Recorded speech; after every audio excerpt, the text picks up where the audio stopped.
लग जागने के फिर हंसी रात हो ना हो। বিহারের প্রত্যন্ত গ্রামে দিনের আলোয় যার ছায়া মারানো আপনার ধর্মে নিষিদ্ধ, আর রাতের গভীরে যাকে বস্তি থেকে তুলে আনতে পাইক বরকন্দাজ পাঠান আপনি। তুই একা বসে বসে তেঁতুল খাচ্ছিস, আমায় বললি না? ना कोई है ना कोई था जिंदगी में तुम्हारे सिवा। महामेघ प्रभं घोरं मुक्तकेशं चतुर्भुजं कालिकं दक्षिणं मुण्डमाला विभूषितं। ला ला ला ला ला ला ला ला ला ला। যে ভাইবটাকে লাস্ট দিন আমরা নাচে গানে উপভোগ করবো এবং ভালো মন্দ খাবার দাবারে, রাইট? ওকে, আমাদের সবাই তাড়াতাড়ি খেয়ে নাও। যারা যারা এখনো স্ন্যাক্স খাওনি তারা চলে এসো। আমাদের চা দেওয়া হয়ে গেছে, আমাদের স্ন্যাক্স দেওয়া হয়ে গেছে, নুডলস রেডি হয়ে গেছে। আশেপাশের বিল্ডিংয়ে যারা শুনতে পাচ্ছ তারা এসে সন্ধ্যেবেলার খাবারটা যত জলদি খেয়ে যাও। একটু পরে কিন্তু আমাদের যে ইভেন্ট, যারা যারা পার্টিসিপেন্টস রয়েছে, রজনী, তার সঙ্গে হেনা, তার সঙ্গে রৌনক, যাদের যাদের সাথে বাকিদের সাথে কথা বলেছো আজকে, যাদের পার্টিসিপেশনস রয়েছে, স্নেহা, সবাই একটু তাড়াতাড়ি তোমরা গ্রাউন্ডে চলে এসো ওয়ান আফটার ওয়ান।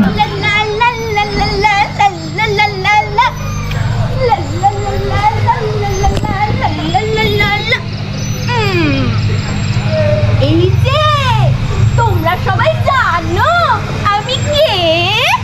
আমি হিংসুটে। লা লা লা লা লা লা লা লা লা লা লা লা লা লা লা লা লা।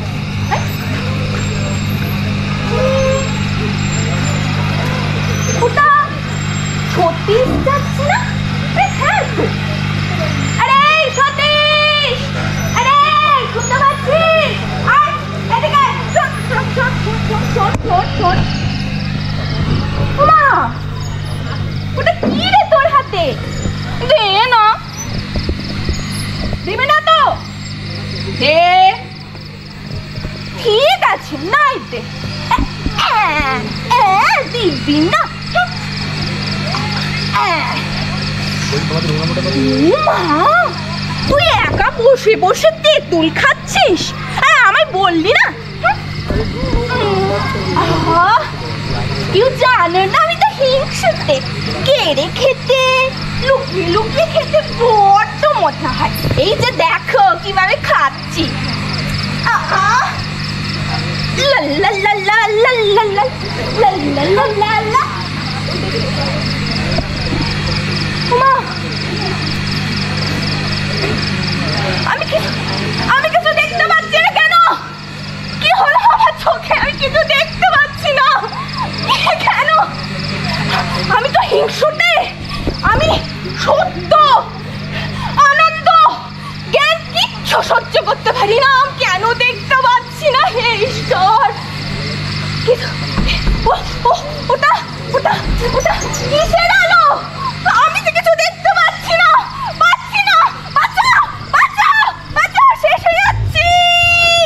কি আসবো না ভাবছিলাম, কিন্তু শেষ পর্যন্ত এসেছি। অফিসে অনেকভাবে মানিয়েছি, যেহেতু এডুকেশনাল একটা ব্যাপার রয়েছে তার জন্য ছাড়টা পেয়ে গেছি, সেটা পরের ব্যাপার। আমি কোনো প্রফেশনাল সিঙ্গার নয়, কিন্তু গান গাইতে ভালোবাসি, তাই দু চারটা লাইন শুধু তোমাদের জন্য, আজকের এই গ্রুপের জন্য। जब कोई बात बिगड़ जाए, जब कोई मुश्किल पड़ जाए, तुम देना साथ मेरा ओ हमनवा। ना कोई है ना कोई था जिंदगी में तुम्हारे सिवा, तुम देना साथ मेरा ओ हमनवा, तुम देना साथ मेरा ओ हमनवा। লতাজির গানে, ক্লাসিক্যালে অ্যাকচুয়ালি আমি স্টুডেন্ট ক্লাসিক্যাল গানের, তো সেক্ষেত্রে আমি লতাজিরই একটা গান পুরনো, সেটাই চেষ্টা করছি। প্রতিটা মানুষ এখানে যারা রয়েছে, এক কথায় বলো কেমন এনজয় করলে গানটা? আচ্ছা, এখানে কারোর কথা মনে পড়ে গেল? চলেন হাত তো আছে, অনেকেরই লজ্জায় বলতে পারছে না, but very good, very good. দীপশিকার জন্য জোরে জোরে মন থেকে হাততালি, যারা যে এখানে আছো। ও দীপশিকা এত ট্যালেন্টেড। আচ্ছা দীপশিকা, আমি একটা যে রিকোয়েস্ট করি, যদি পসিবল হয়, এখন না আধ ঘন্টা পরে ওখানেই বসো, আধ ঘন্টা পরে 15 মিনিট পরে 20 মিনিট পরে তোমার গলায় যদি আরো একটা সুন্দর গান তুমি যদি সিলেক্ট করে করতে পারো, এরকম একটা হার্ট টাচিং গান যেটা সবাই কি, আমি কি আমার আবদারটা কি খুব সবার সাথে তোমরা আছো তো, মনে কথা বললাম তো? তা দীপশিকা রেডি হয় নাও, কোন গানটা মানে বুঝতেই পারছো, লোকে কিন্তু একদম খুব মনটা একটা আকাশে বাতাসে একটা রোমান্টিসিজম। আজকে আমার নিবেদনে কবি শুভ দাশগুপ্তের লেখা আমি সেই মেয়ে। আমি সেই মেয়ে, বাসে ট্রেনে ট্রামে রাস্তায় আপনি যাকে রোজ দেখেন, যার শাড়ি কানের দুল পায়ের গোড়ালি আপনি রোজ দেখেন, আর আরো অনেক কিছু দেখতে পাওয়ার স্বপ্ন দেখেন, স্বপ্নে যাকে ইচ্ছে মতন দেখেন, আমি সেই মেয়ে।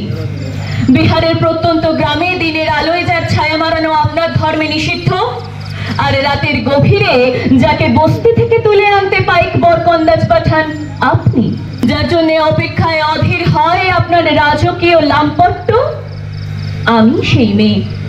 আসামের চা বাগানের ঝুপড়ি কামিল বস্তি থেকে যাকে আপনি তুলে নিয়ে যেতে চান সাহেবী বাংলোয় মধ্যরাতে, ফায়ার প্লেসের ঝলসে ওঠা আলোয় মোদির চোখে দেখতে চান যার অনাবৃত শরীর, আমি সেই মেয়ে।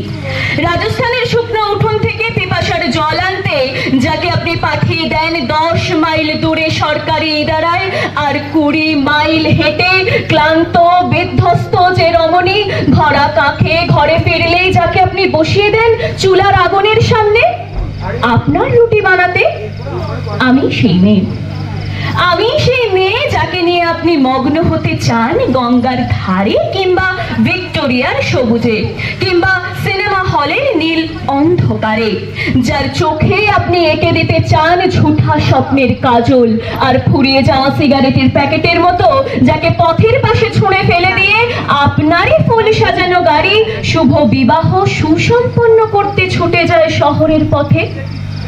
কোণে দেখা আলোর গোধূলিতে একা দাঁড়িয়ে থাকা আমি সেই মেয়ে, আমি সেই মেয়ে।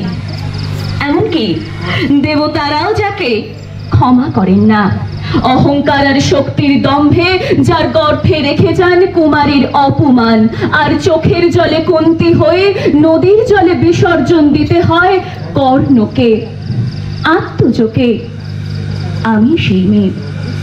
আমি সেই মেয়ে। সংসারের অসময়ে আমি ভরসা, আমার ছাত্র পড়ানো টাকায় মায়ের ওষুধ কেনা হয়, আমার বাড়তি রোজগারে ভাইয়ের বই কেনা হয়, আমার সমস্ত শরীর প্রবল বৃষ্টিতে ভিজতে থাকে, কালো আকাশ মাথায় নিয়ে আমি ছাতা হয়ে থাকি, ছাতার নিচে সুখে বাঁচি সংসার। হ্যাঁ, আপনি আপনি আপনি আপনারা আপনারা আমার জন্য অনেক করেছেন, সাহিত্যে কাব্যে শাস্ত্রে লোকাচারে আমাকে মা বলে পুজো করেছেন, প্রকৃতি বলে আদিক্ষেতাও করেছেন, আমার শহরগঞ্জের কানা গলিতে ঠোঁটে রং মাখিয়ে কুপি হাতে দাঁড় করিয়েও দিয়েছেন। হ্যাঁ, আমি সেই মেয়ে।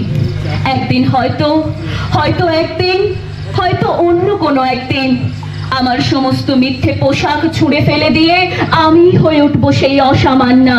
খোলা চুল মেঘের মতো ঢাকবে আমার খোলা পিঠ, দু চোখে জ্বলবে ভীষণ আগুন, কপাল ঠিকরে বেরোবে ভয়ঙ্কর তেজের রশ্মি, হাতে ঝলসে উঠবে সেই খড়গ, দুপায়ের নুপুরে বেজে উঠবে রণদুন্দুভি, নৃশংস অট্টহাসিতে ভরে উঠবে আকাশ, দেবতারাও আতঙ্কে স্তব্ধ হয়ে বলতে থাকবেন মহামেঘ প্রভঙ্ঘরং মুক্তকেশং চতুর্ভুজং কালিকাং দক্ষিণাং মুন্ডমালা বিভূষিতাং।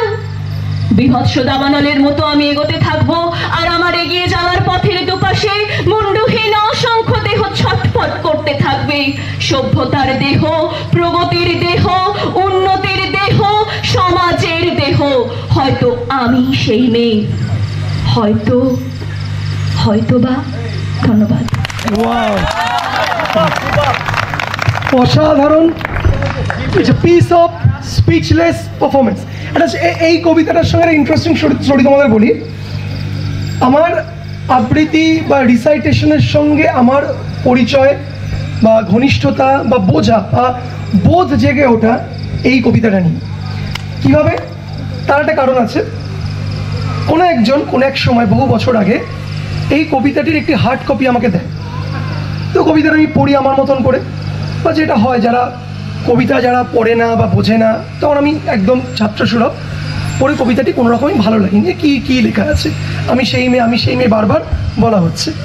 তাকে বললাম, ওই কী কবিতা পড়ে কি তুই আনন্দ পেয়েছিস, মজা পাচ্ছিস? আমাকে তখন বললো যে একদিন সময় করে আসিস, আমি রিসাইট করে শোনাবো।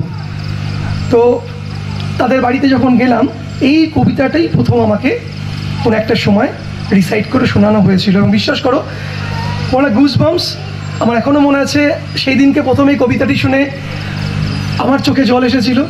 এই কবিতাটি অনুভব করে নারী, মেয়ে, মা, মহিলা, প্রেমিকা, লেডি, যাই বলি তোমাদেরকে, তোমাদের প্রতি রেসপেক্ট বোধহয় বহু গুণ বেড়েছিল এবং অনুভূতিটা জেগেছিল যে সত্যি সত্যি এটা বিষয়, এটা আমাদের সমাজের একটা দিক, প্রতিবাদের দিকও কত সুন্দর করে গাওয়া যায়, বলা যায়, বোঝানো যায়।